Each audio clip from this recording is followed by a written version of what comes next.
this talk by Howard. I met Howard when I went to a talk that Pop Energy, which is People Owned Power Energy, and Crew Energy was giving at Southfields. And because at the time I was really interested in solar power and other forms of sustainable energy, and they convinced me to get solar panels, which I did through Pop Energy. And yeah, that has been a really, I think, the best spent money that I've done for a long time. Actually, I'm really contented it. So I'm just going to say I've got a brief introduction about Howard, and then I'll pass over to him to talk about maybe his journey and about Pop Energy. So Howard has been working on climate and energy issues for 3 decades. He is the author of Energy Revolution. He's an energy engineer, entrepreneur, business leader and activist.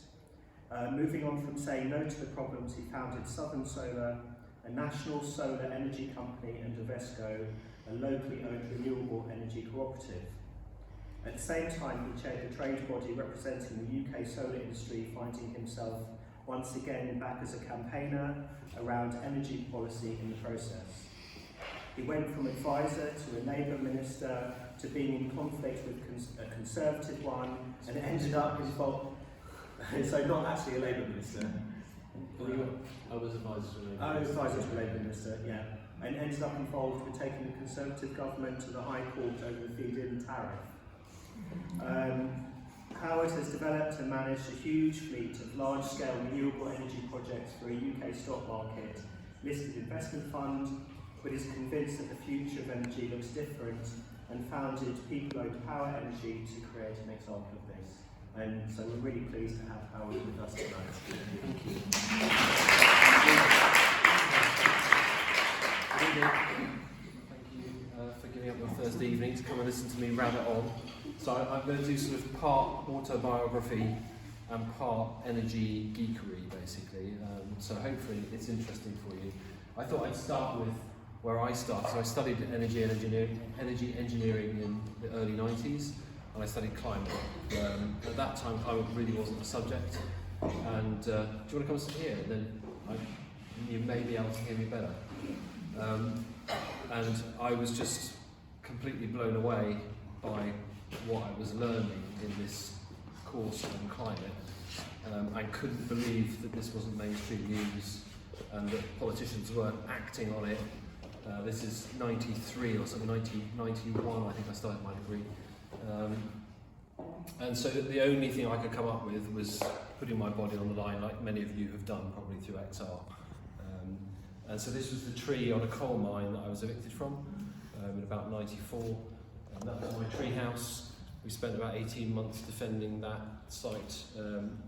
We built 4 kilometres of aerial walkway throughout the trees at about 60 or 70 foot up and up. And so you'd walk along the bottom line and you'd hold on to the top line with a harness. And that way you could protect loads of trees in one go, basically. That's my wife crossing between trees. Of course, you know, as idyllic as that was, you know, living in the trees for 18 months, it was a whole crazy scene. It was an amazing movement in the 90s of, I don't know, probably like 5,000 or 10,000 people that just dropped everything and decided to go for it and try and stop roads and mines and all sorts of stuff. And there was a lot of drama and fallout, but we did change things. And of course, eventually they come to evict you, and they cut the lives from underneath you, and they send teams of climbers in, and they drag you out of the tree. When they came to get me out of that tree, I was one of the last people in the trees, and I think there were 6 of them in the end that had to come into the tree to drag me out. And when I finally left, I flew through the air at 50 foot up. Fortunately, I landed in their cherry picker, and a few of them landed on top of me. So I was super lucky, because other people I know, there was another person on Salisbury Hill who got dropped and broke his back. You know, so it was dangerous stuff, and it was really edgy. And I think at the end of 2.5 years of living like that, you know, we were pretty burnt out. That was me having fun with the policeman. Yeah, and I looked pretty crazy in those days, but I think, you know, when you sort of lose everything, you know, when you put yourself, you've been there. If you've been an XR, you've probably been through the same cycle of like putting yourself completely on the line of like going, right, we're going to show up, we're going to stand up and try and make a difference, and then at some point you're going to feel like you failed. And I think, you know, when you get to that point, you have this whole crisis of self and resetting of like who you are and how you respond.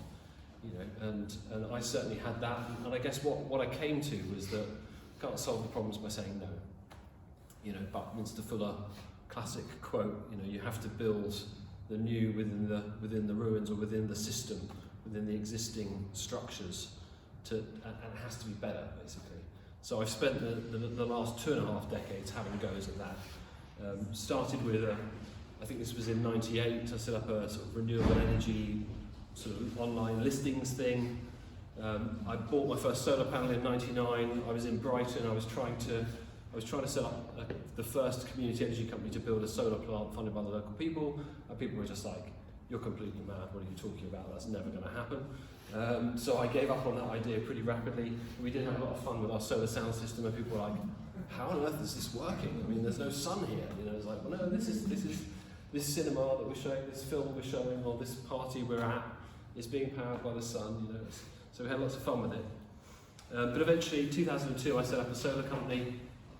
I grew that to be a national business, doing loads of firsts, lots of projects like Grand Designs projects. That was the most watched Grand Designs ever.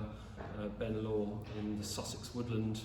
We also built the power station and all the water systems for the first Earthship in the UK, or in Europe, which is an earth shelter building made out of tyres.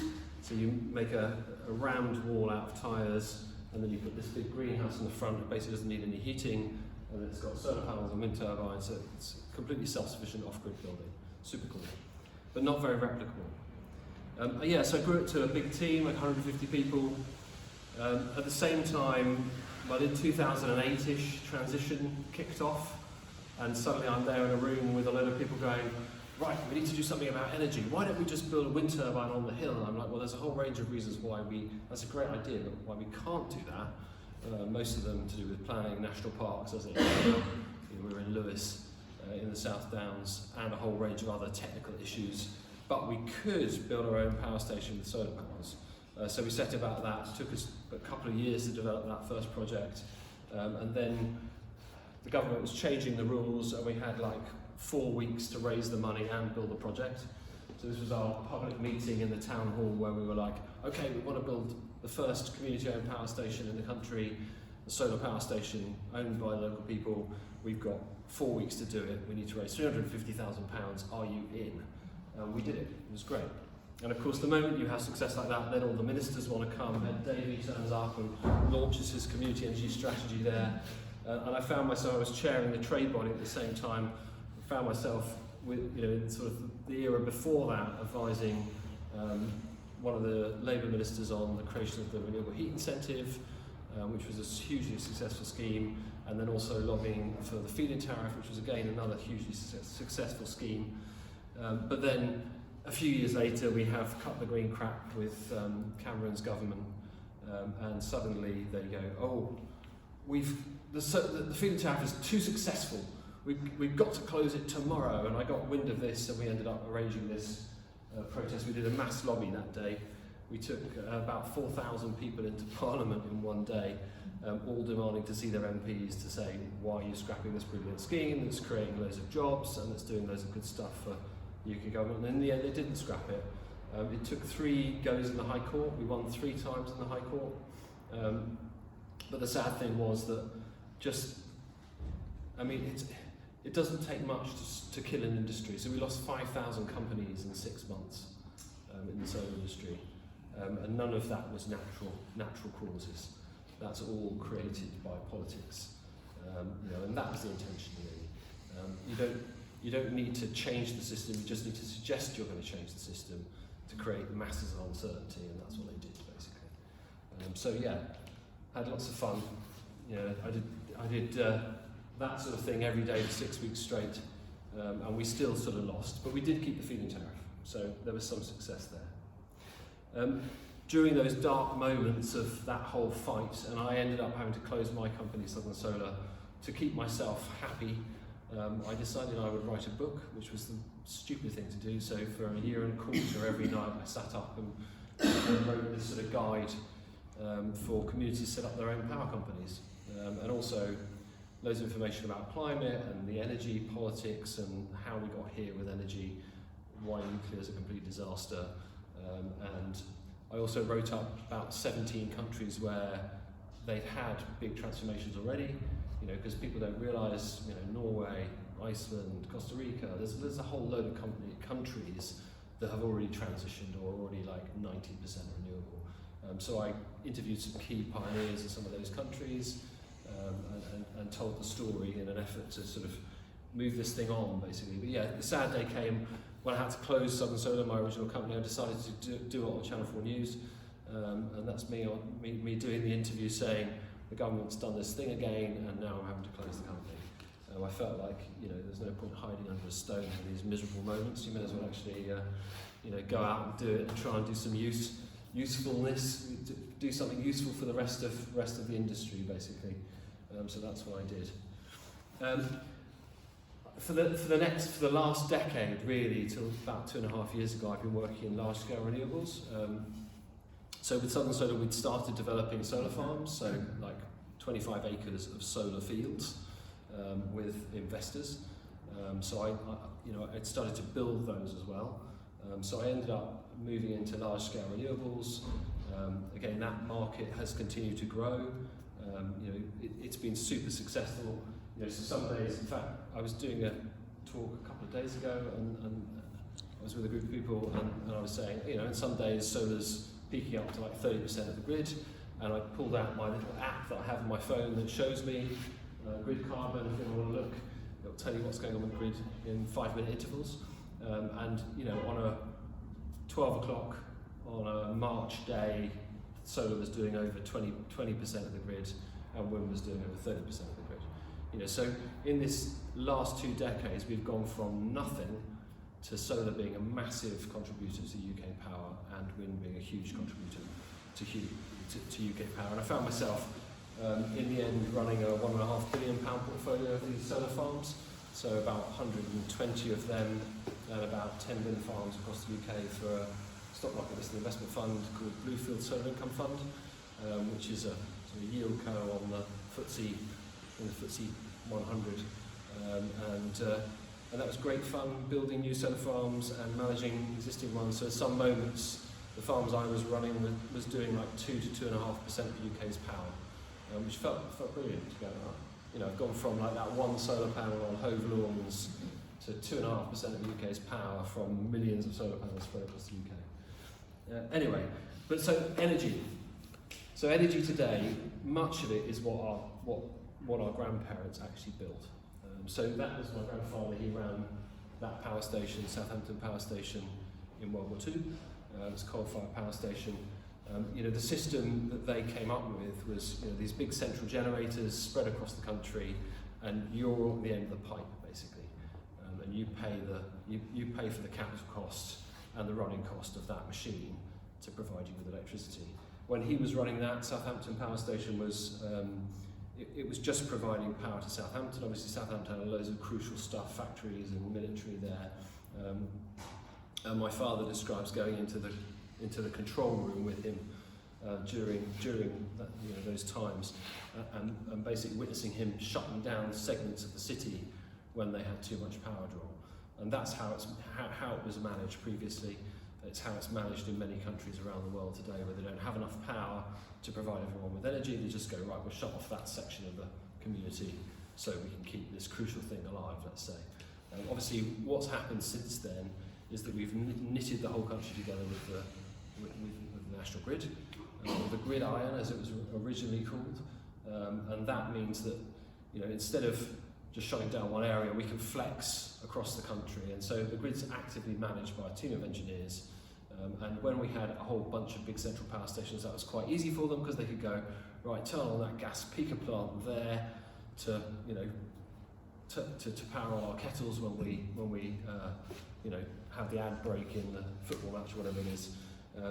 But it's really changed from where it is now. But essentially, many people think of it in the same way.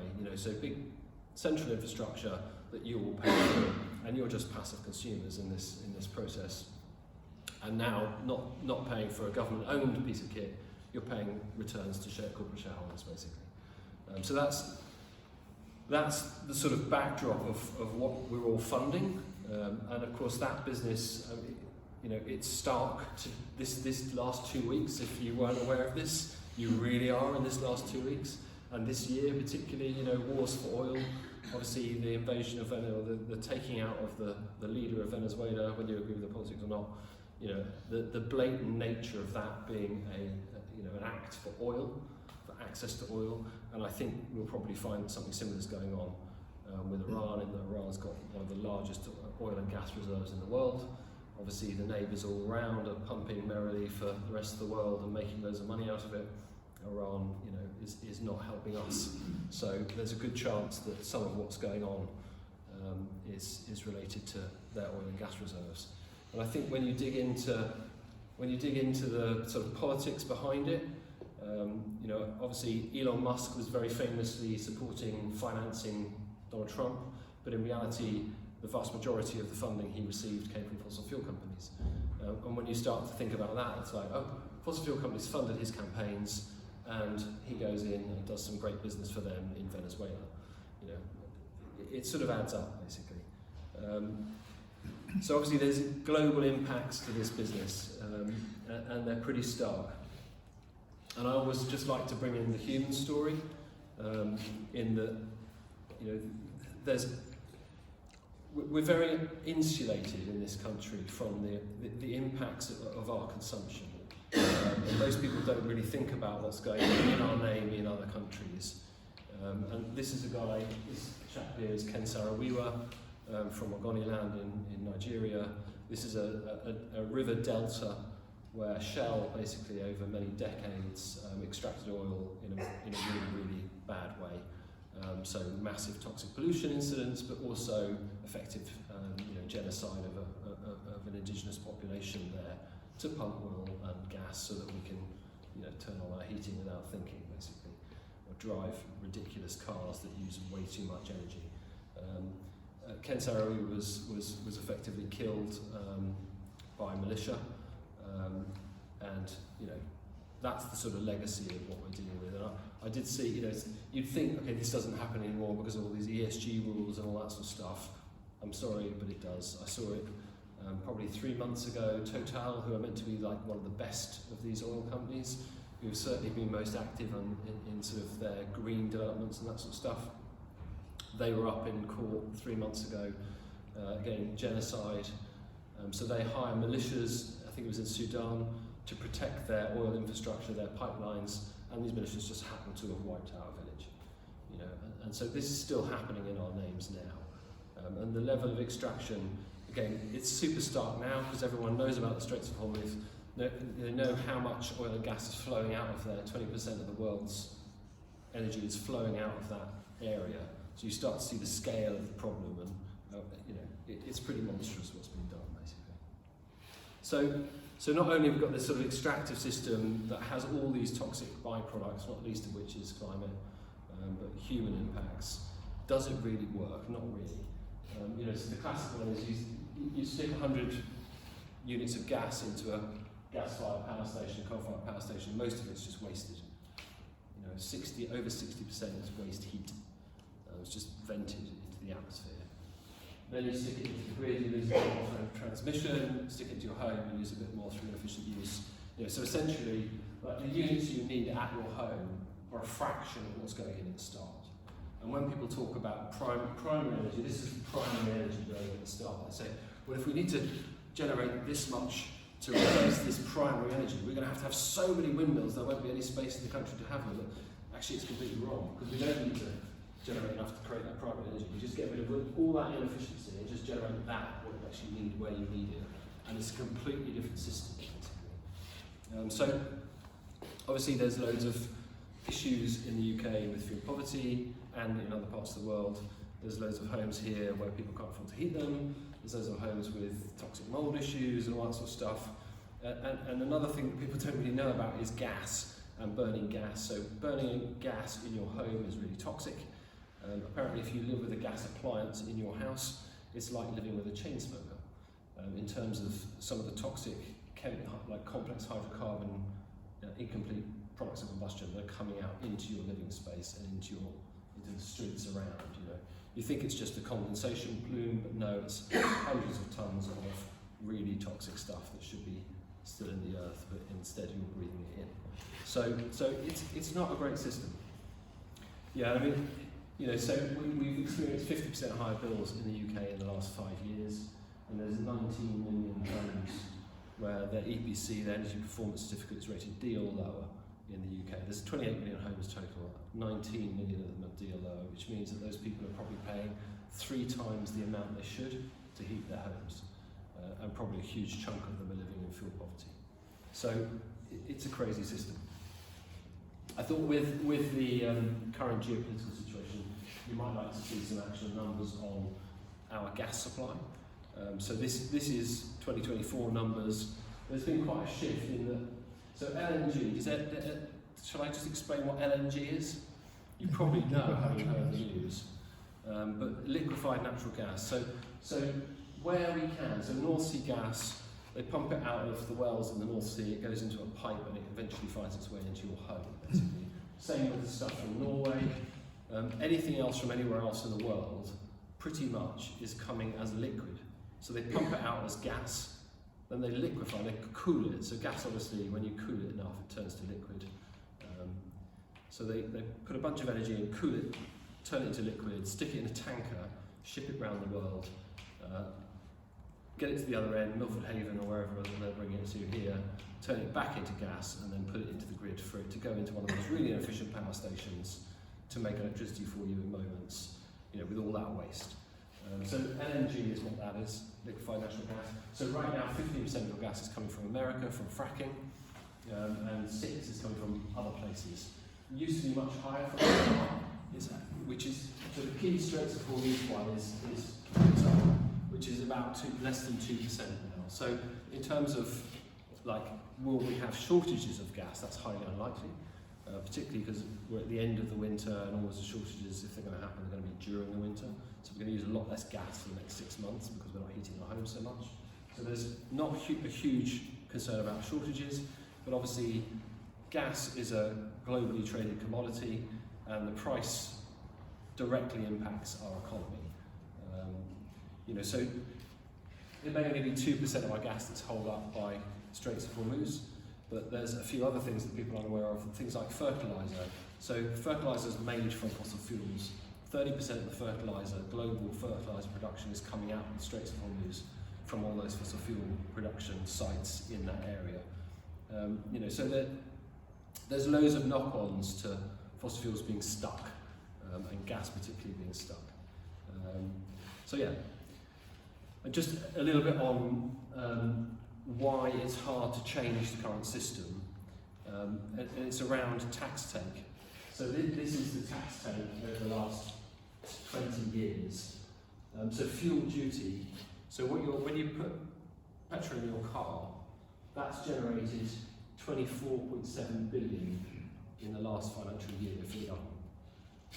So if you're wondering why, suddenly we're moving to electric cars, they're not going to make as much money because you need to put a lot less energy into an electric car. It's a similar thing to what I explained, like the new systems. Why the new systems will win is in part because they're way more efficient. I'll come on to that. So you can see that government has this big vested interest. Interestingly, people think it's because they're making money out of the North Sea. Actually, that's not really the case. The green is what they're making out of the North Sea, and this dark blue is what they're making on fuel duty on the pump, basically. So the North Sea isn't a huge significant factor in how the government funds itself, but your fuel duty on your car is. So let's stop talking about fossil fuels and talk about the future of energy. So the future of energy, in my opinion, is this lot. You buy it once, you fix bills, it's sort of built-in resilience, massive reduction in extraction, healthier communities, local jobs, and for me, the one at the bottom is the really important one, the peace dividend. So if we stop funding the sort of military-industrial complex, if we stop giving permission to these crazy folks around the world to go and bomb and extract, hopefully we live in a much safer world at the end of it. Obviously that's like the blue sky out there, but that, I think we shouldn't underestimate the impact of small actions, and how, if you think about how many homes there are in London, there's 8 million homes, and every one of them spending like £1,000 to £5,000 a year, and a load of that money is just going to fossil fuel companies.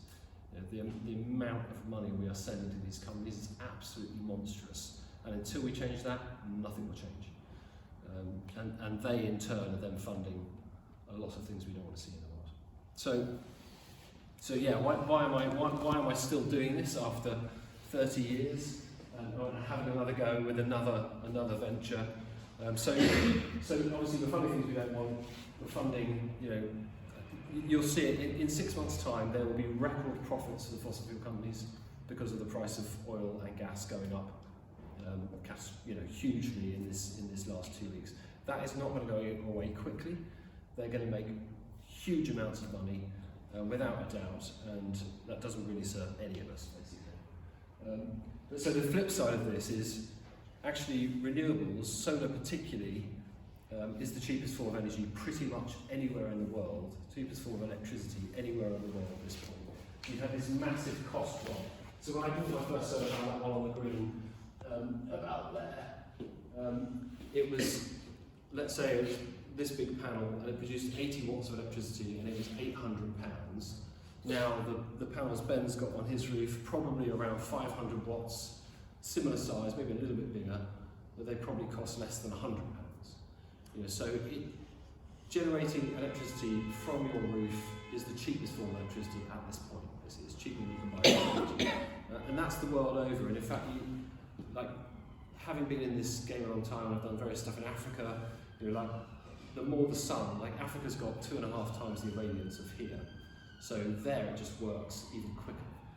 The beautiful thing about renewables and solar particularly is that it doesn't matter if the solar panel is this big or megawatts of it, they still all work with the same principles, same efficiency. So there was, I think a decade ago, there was 900 million people globally without access to any form of electricity. I think that's dropped by about 200 million in the last decade through the use of solar. So micro solar is like pay-as-you-go solar lights, so people paying for it on their mobile phone over 2 years in sub-Saharan Africa and Kenya and places like that. And suddenly they have access to light and phone charging, and it totally transforms their world. 900 million people living just with an open fire. That's their only access to energy. And the commonest form of death in those communities is smoke inhalation, is cancers and stuff from smoke inhalation, and the commonest form of toddler injury is being burnt by fires, basically. So it's really not great. But anyway, so the new system is cheaper, it's going to be more efficient. So again, I'll dig into that in a bit, but essentially, if you generate stuff where you need it, you're offsetting that whole upstream system. And it's dynamic. Yeah, sorry, the ends of those legs have come off. But, so when I say dynamic, you saw that stat of sort of middle of the day today, let's say. I think solar is probably doing about 30% of the UK grid. Right now, solar is obviously doing nothing for the UK grid. So, and it's pretty predictable solar. We know pretty much what it's going to do every day. A few days ahead, we can forecast what it's going to do. We can basically tell you pretty much exactly what it will do over the course of a year, roughly, because we've got irradiation data spanning decades that we can put into models to model it, basically. Wind as well. In moments you have massive amounts of wind, and then the next day there's none. So that intermittency is a problem and an opportunity. Because the system we had was you had these big power stations, we just turn them on when we need them, we just shovel coal, biomass, whatever, gas into them, and you can turn them on and off pretty much at will. Now you've got the system that's flexing with natural cycles, and you've got to work out how to manage it, basically. So that's part of the energy future we're moving into, and your homes can be part of that, basically. And I guess for me, I sort of, I built big power stations, but I think the building block of the new energy system is the home, is the user. And so, I mean, this is just one example. So this little house in Sussex, these are our dream houses. They're sort of post-1940s construction. Sadly, there's probably not that many of them around here, but there are about 8 million of them across the UK. So this sort of house, you know, 4 bedrooms, it's got some insulation, it's got double glazing, it's reasonably well constructed in terms of energy. So for £10,000 we can stick like 5 kilowatts of solar, 10 kilowatts of battery, and in this case a heat pump, and we can reduce their net imported energy to about 15% of what it was just a week before. So for me that's the starting point. You imagine, let's take a town, let's do that across a whole town. It will completely change the energy system if we can do that. And that's what I'm building with POP, basically. Is, okay, how do we think energy the other way out? And we start with you and your home, and then we plug you into the wider system. And so this has, in the summer, it massively overgenerates, so it's exporting power, and it's selling power to the grid. So they made, I don't know, like £500 selling power to the grid. And then in the winter months they're importing because they're fully electrified on their heating. So essentially they went from a bill of about £2,500 down to £500. Obviously this was a young couple or family who could afford to do it. And they could find the £10,000. Obviously there's many people who can't. I'll come on to what we're working on with that. But just to go into the tech, I think. Yeah, so obviously solar panels, I have now bought and managed millions of them. They're very, very solid state bits of kit. They're incredible, in fact. Just to sort of tell you about how they're made. The main thing that goes into them is silicon, which is a form of refined sand. Sand is the most abundant material on Earth. You basically cook it up in an oven to a very high temperature. You turn it into these ingots, and then you slice them really, really thin. You get a laser and cut a groove into them, you pour some silver into that groove, and suddenly you've got a solar cell. And in each one of those modules, you've got like, I don't know, like 40 or 60 of those cells. Each one's like a 2-volt battery, and they all string together, and then suddenly you've got a 500-watt solar panel. And 500 watts, to give you some context, your kettle probably uses 2,500 watts when it's like on. So 5 of those panels would run your kettle at full output. Obviously they don't put out that all the time, but that sort of gives you some context. So that's the sort of starting point, is generate power where you are.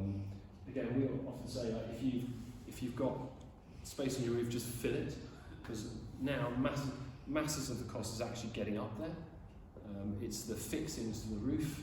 The solar panels are actually the cheapest part, even though they're like the highly engineered, really complex thing to make, made in these amazing, huge, clean factories in China. They're the cheapest bit of this whole thing, which is quite amazing. So next you have the bits of kit, a battery and an inverter. So the solar panels produce direct current electricity, which is like what comes out of a little pen battery, sort of flat line.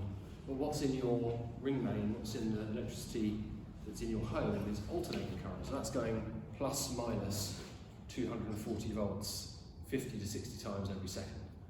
So we have to get the solar panels to talk to that. We use something called an inverter, and we have a battery there as well, which stores the power. So the idea is, in the summer, you probably don't need to import any power for big chunks of the summer. So we think a well-designed and sited system, you may have 8 months of the year where you don't have to import any electricity from the grid.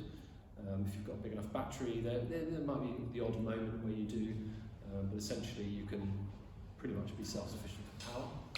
And the battery, obviously, maybe you're out during the day, the sun's shining, and you're not using any power, and you come home at night, the sun's gone down, the battery's full of energy, and you can use that to power your home, basically.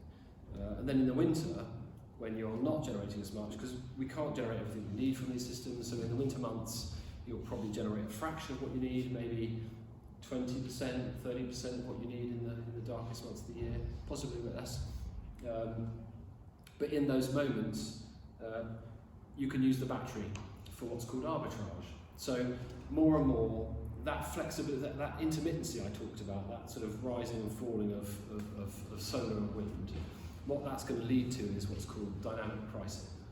So you've already got it from some suppliers now where you get a half hourly price. So they don't go, your electricity is 26p. They say, in some moments we'll pay you to take electricity, we'll pay you 20p to take electricity in these moments, and in other moments we're going to charge you £1.50 for a kilowatt. So you have to have some intelligence in your system to go, right, we won't take power in those moments, we'll export power in those moments and make money on it, and we'll take power in those moments when power's cheap or free. And that's what's coming, basically. More and more of these sort of dynamic time of use tariffs, half-hourly tariffs. So having a battery enables you to sort of play in that space. So simply, many people get on a time of use tariff where they get electricity at half price or a quarter price overnight. At home, mine's 8p at night, 26p a day. So I fill my battery at night, charge my car at night, and then discharge the battery during the daytime to basically run the home and avoid importing power at much higher rates. So that's arbitrage. And then there's another layer to this that we're working on, which is around flexibility. So that intermittency, again, that rising and falling of the intermittent renewables, the way they're going to start balancing that is with something called flexibility markets. They've started. So if we put a 10 kilowatt battery in your house, we can now bid that into wholesale energy markets and discharge it and recharge it in certain moments. The battery's worth about £300 per annum doing that, on top of the savings you already made from the solar and that sort of stuff. So that's the future of energy, is that your house potentially becomes an energy and money generator for you. And we have some clients who are really obsessed with this, and they sort of game it, and they're there on their app working out when they should take power, or they're installing more and more batteries and more solar if they can. I've got one lovely guy down in Port Slade who's sort of a retired engineer. I think he's now got 50 kilowatts of battery, which is 5 times what most people have, and about 15 kilowatts of solar. It's just on a domestic house. And he's just like, sod them all, I'm just going to become a power company and make money off this. So individuals are doing it, basically. And we think that's the future. So just to talk about SLC pumps, there's obviously loads of bad press about them. You've already got one in your house. Anyone know what it is? Refrigerator. A refrigerator. You've got a heat pump in your house as a refrigerator. So the best way to explain a heat pump is to think about a fridge. So you've got a cold box, you've got something at the bottom that makes that whirring noise, that's the compressor, that's the pump, and on the back of the fridge you've got hot fins. So with a heat pump like that, the cold box is the air around your house, and the hot fins are your radiators. And the heat pump sat there pumping a teeny fraction of the heat out of the air, and putting it through the refrigeration cycle in reverse, bumping it up to like 30 to 40 degrees or 50 degrees, and into your radiators, into your floor, to keep your house warm. And so to put that in context, your gas boiler is probably at best 80 to 90% efficient, so every unit of gas that's been shipped around the world to your house is then being burned, and a whole chunk of it's just being lost, and then if you haven't got insulation in your loft, a load of it goes up through your loft. With a heat pump done well, it's between 3 and 5 times. So for every unit of electricity you put into it, you get between 3 and 5 times the amount of heat out of it, basically. So it's 300 to 500% efficient versus 80% or 90% efficient for a gas boiler. So they're like fundamentally way better bits of kit, these systems, than the stuff we were running already, and that is why they'll win. Because essentially they're just better. They're nicer to live with. Again, most people who've driven an electric car, once they've got over their range anxiety and how you get, where you charge it and all that sort of stuff, most people will go, I'll never go back. And there's similar attributes with an electric car, because you're braking using the engine, you're recharging the battery, they're just like way more efficient than petrol cars. Again, your standard diesel or electric car, less than 30% of the energy that you're pumping in, that you're paying a fortune for, turns into useful driving around. Most of it's waste heat, noise, and braking. Electric cars, more like 2 or 3 times that, so 70 to 80% efficiency in terms of the energy that goes in, turning into useful driving. So that's why these systems will win, basically, because they're just more efficient. Well, going on this, I've sort of talked this through already. You can see this, the sort of grey would be like your consumption, and the yellow is your production from your solar. So again, this is an oversized solar system, but that's totally possible to do. Batteries, I've forgotten I had all these slides in there. But yeah, so I won't go into this too much. I've done all that, great.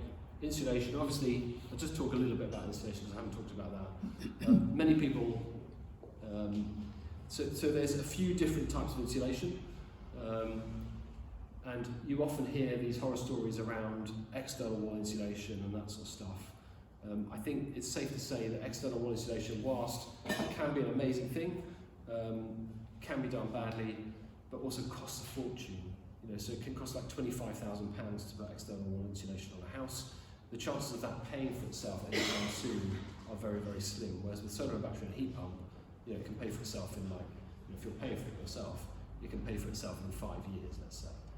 Whereas external wall insulation, you're looking at 20 to 50 years probably for the savings. So it's very hard to justify that. But that said, if you haven't got, next time you go and look in your loft, if you have a loft, if you've only got that much insulation in your loft, you'll probably save yourself 15 to 20% of your heating bill if you get it up to 300 mils. It's not hard to do, it's not expensive. If you can, I'd recommend using natural materials. So we've promoted various things. There's a company that I really love called Feed-in Nature, who grow hemp in Scotland, and they turn it into insulation.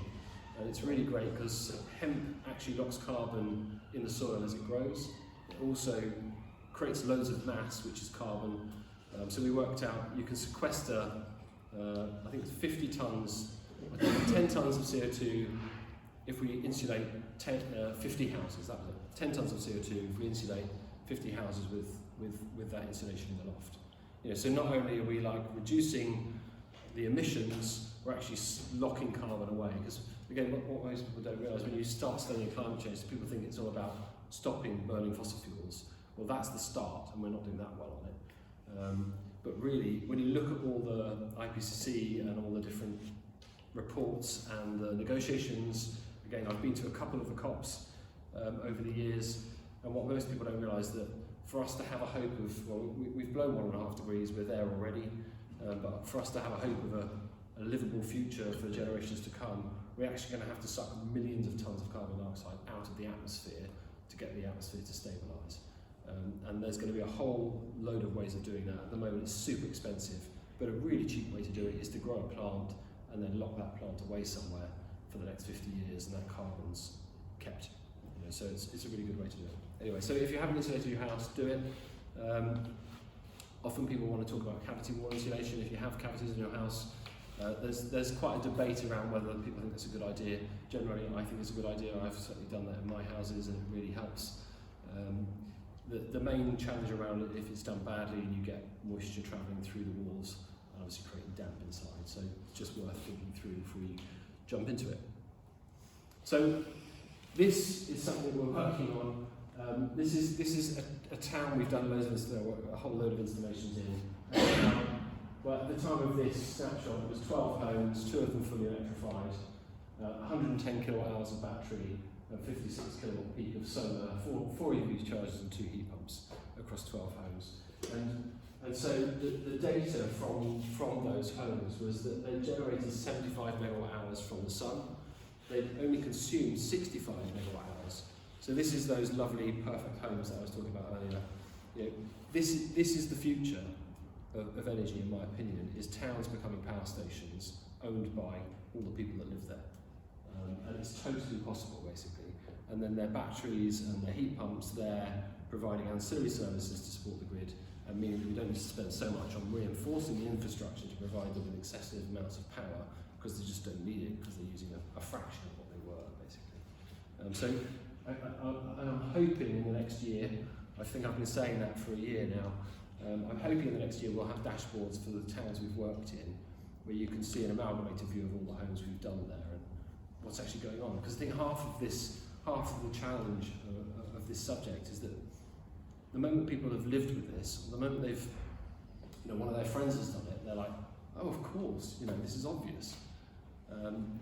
But right now it's sort of opaque and they don't know where to turn. If you type solar panels into Google, you're going to get bombarded for the next 6 months by precious salespeople and things like that. So, having sort of trusted, authenticated data and sources that people can turn to that help them understand what's going on, what's possible, I think it's really important. So yeah, bit about money. So yeah, obviously, you know, your average bill's £2,500 a year. You know, a huge chunk of that's going off to fossil fuel companies. You know, with this sort of stuff, you can get £1,500 to £2,000 savings just, you know, with a week's work on your house, basically, per annum, locked in for potentially up to sort of 25 years. Obviously, there's a bunch of investment.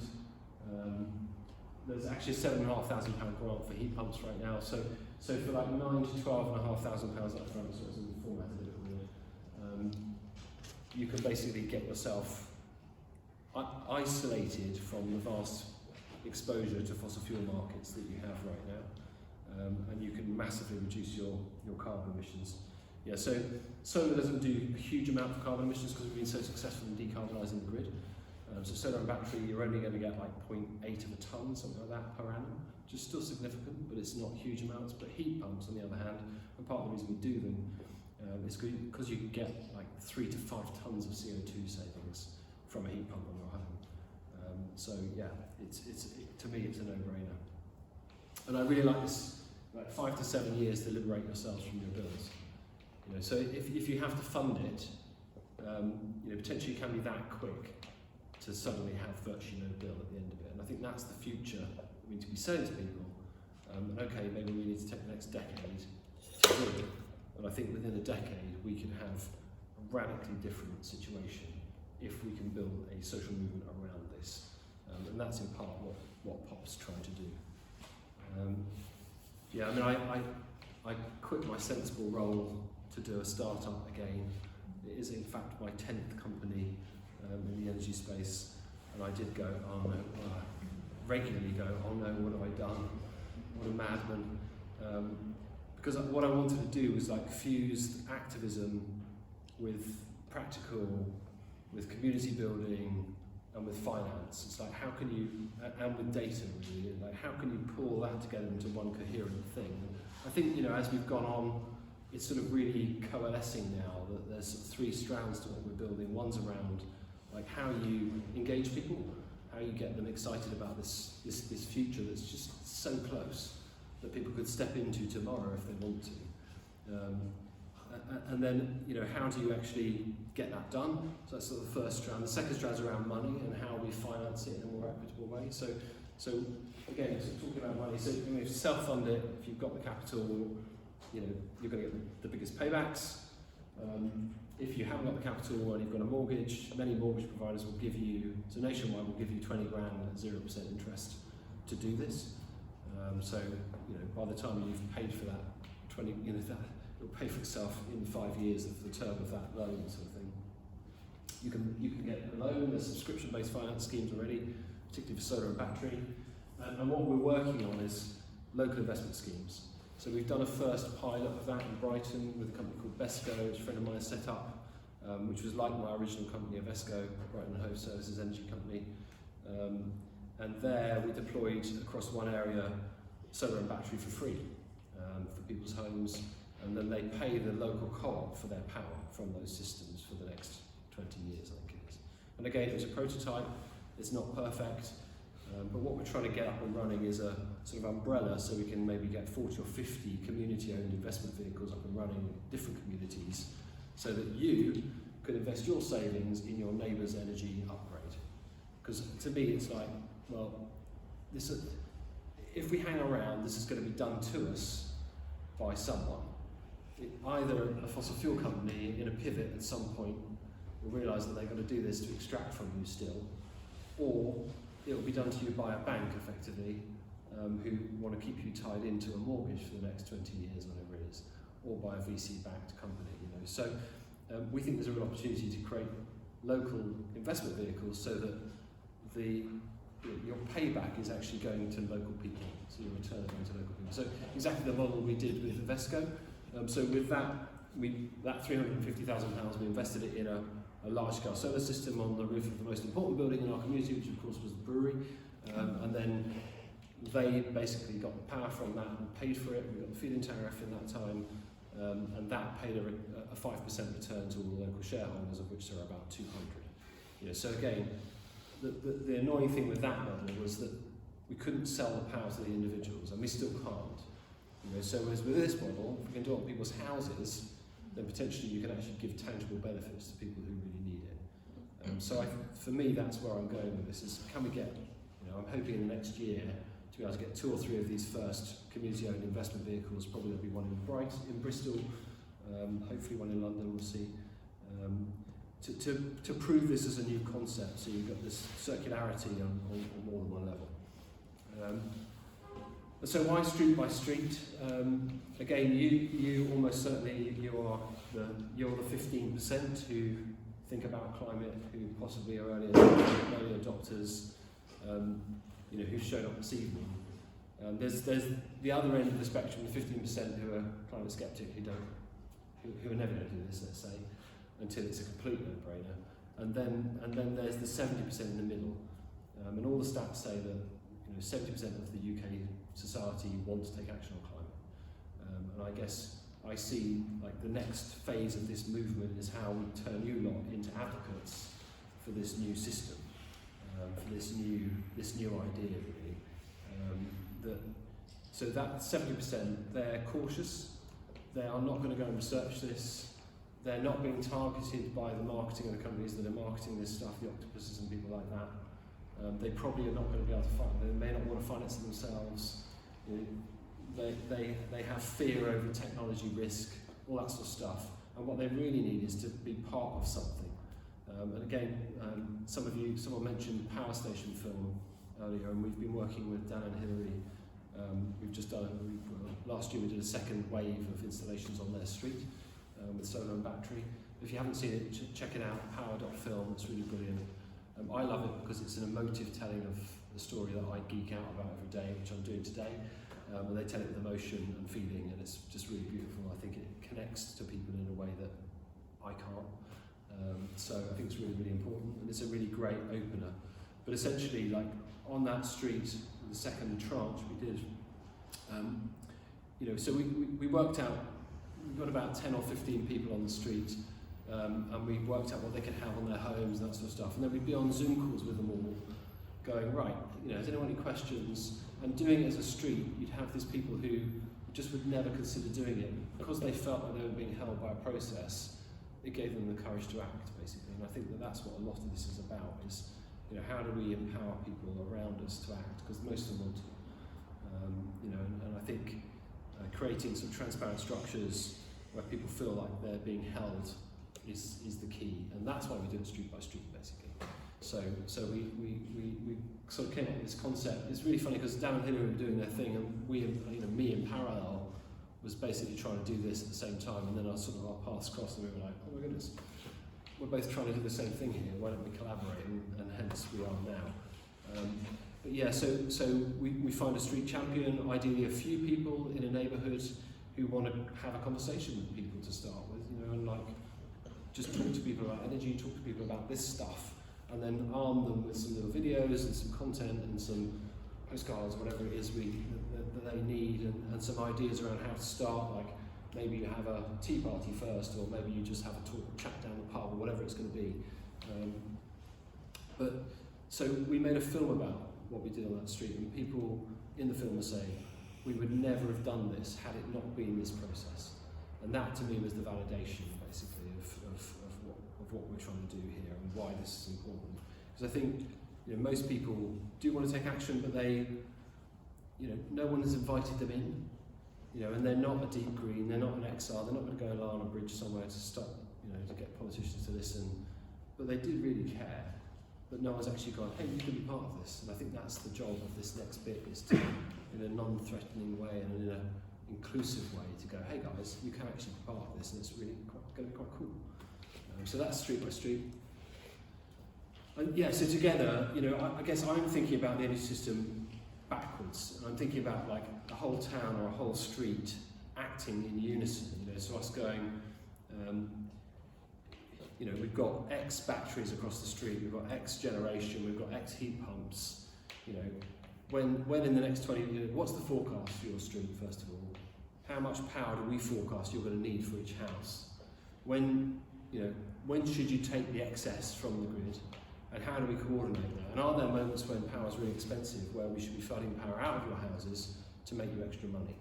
That's the future of energy, in my opinion. And we hope that there's going to be this loophole opening up shortly in the Energy Act. Again, super geeky bit of tweaking of energy regulations, but it looks like they're about to make it possible for us to do what's called peer-to-peer trading. And it's very specific, so it would be like, so basically all your homes are sat behind transformers. The transformer is the thing that takes the power off the grid and gets it to the right voltage to transmit around your homes, and maybe serves 5,000 homes in one go. If we can get a bulk of homes, and this is why street by street and place-based is really important, we can get a bulk of homes behind one transformer, then potentially we can start to trade power between them. And the moment you can do that, so 5p of your bill is transmission cost. 5p of every kilowatt you're buying is then transmitting the power over the grid. If you transmit it behind that substation, that's gone. So you could sell power for more than you can sell it to Octopus or whatever, to your neighbour, and they will be buying power substantially cheaper than they can buy from the grid currently. And that, to me, is where we're going. And we hope that in the next year we're going to be able to, the next 2 years probably, be able to find a way to make that work. And I think that if we get there, then everything changes. So yeah, for me, this is the most revolutionary act you can take right now, is to try and liberate yourself from fossil fuels. So I encourage you all. Many people don't feel able. Many people possibly aren't able, but maybe you're able to actually get involved and do something to encourage other people to do it if you can't do it yourself. And I always just like to end with this around how fast change can happen. So this is, I think it's New York, 1900s, got the car, literally not one car. 13 years later, there is no horse and carts. And I don't think the transition that we're in at this moment will happen as fast, but I think it will be as clear cut, and it will be as complete as that, basically. So, thank you very much for listening.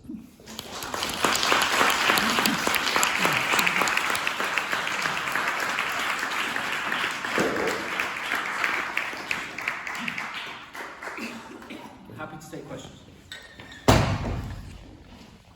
Where should we go? Should we do like few questions and then? Yeah. I wasn't. I'm probably a bit thick, but I didn't quite get the modus operandi of your silicon cell with the PV cell on top and the silicon in below. Because if I understand it correctly, you're changing electrical energy into heat energy. And then you either got to use that heat energy as heat energy or transfer it back to electrical. I couldn't quite see how that was going to work. So there's 2 types of solar panels. In fact, there's 3 types really. One's photovoltaics, so that's what I was mainly talking about, and that's what I've done the most of over the years. So they use the photoelectric effect, and they take photons and turn them into electricity. So that's the bulk of what we're putting out. It's not generating heat. The heat's generated by the heat. The silicon, your silicon slices and baking them. That's how they make the solar PV panels. I was just describing the process of how they make them, basically. Oh, sorry, yeah. There's 2 other types of solar panels. One makes heat, it's called solar thermal. I love it, I used to do a lot of it. 1 square metre of solar thermal can produce like 600 watts of heat output. 1 square metre of photovoltaic probably puts out like 200 watts of electrical output. So it's far more efficient, but it's less applicable in most cases. So would you recommend having a mix of solar thermal and solar PV? Depends on how big your roof is. If you've got a reasonably small roof, then probably not. My last house, I had 8 square metres of solar thermal on it, and about 3 or 4 kilowatts of solar PV. And the solar thermal actually fed into a thermal, so it did underfloor heating for a chunk of the year as well. So it can be great, but it's very, very specific. My other question is, just about the batteries. And what I understand is that the Tesla battery and the Chinese battery. With the Chinese battery, you can, without selling the power back to the grid, and you're talking about loss in grid transfer, the Tesla doesn't do that. It stores the energy, but then you get your money through selling it, and then it comes back to you if you need it. Whereas the Chinese battery, if there was a power cut, you could take it directly from your battery. So I suddenly thought, well, hang on, the Tesla thing is less efficient if you've got that grid loss, because you can't power your home directly from the battery. No, so all the batteries do the same thing. Tesla has a nice little white box, and it's probably got a smarter control system. And allegedly they've launched an energy company, so they're going to start trading their batteries into the market. On the other point, so solar batteries can be used to back up your home.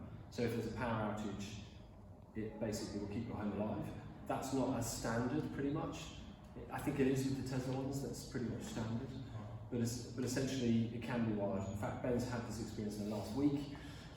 Thought he had that, but didn't, and so his home went off when there was a power cut, and we need to go back and change it for him so that his home stays alive when there is a power cut. But yeah, so you can have it so your home doesn't shut off when the grid goes. Essentially, so that the bit of kit, the inverter that I talked about, the bit that takes the DC from the solar and turns it into the AC, that's called something. It's called something